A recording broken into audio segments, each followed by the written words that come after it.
Vous souffrez de votre épaule et on vous a diagnostiqué une rupture de la coiffe des rotateurs.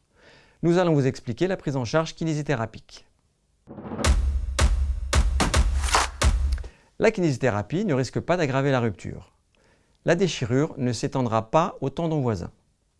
Bien au contraire, la rééducation va arrêter la douleur et renforcer les muscles de la coiffe des rotateurs. La kinésithérapie est utile que l'épaule soit opérable ou non opérable. Si l'épaule doit être opérée, le kinésithérapeute intervient avant, pendant et après l'intervention. Avant l'opération, la rééducation est parfois utile pour assouplir une épaule raide. En post-opératoire immédiat, le kinésithérapeute verra le patient avant son départ de la clinique afin de lui communiquer toutes les informations concernant le port de l'attelle, les méthodes pour traiter d'éventuelles douleurs, ainsi que les premiers exercices d'autorééducation. De retour à domicile, la rééducation débute au cabinet de kinésithérapie, complétée par les exercices d'autorééducation à la maison. En moyenne, on considère que la rééducation d'une coiffe opérée s'étale sur 4 à 6 mois, mais il arrive dans de rares cas que les progrès soient plus tardifs.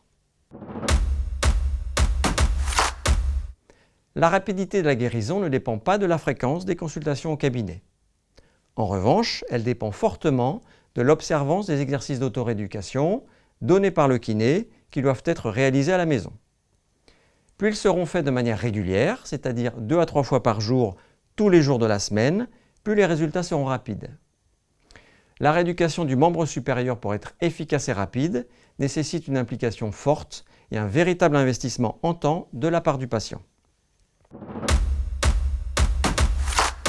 Les ultrasons, les ondes magnétiques, les infrarouges, l'électrostimulation, le laser, la T-CAR-thérapie, ainsi que les ondes de choc ne sont pas des techniques validées scientifiquement pour le traitement des tendinopathies ni des ruptures de la coiffe des rotateurs. Quant au dry needling, au kinésiotape, ils ne doivent pas être des traitements exclusifs en dehors des traitements actifs. Le massage, les mobilisations articulaires ainsi que la thérapie manuelle sont des techniques qui sont utilisées dans la rééducation de l'épaule. Mais ce ne sont que des adjuvants qui optimisent les exercices actifs qui font aujourd'hui consensus.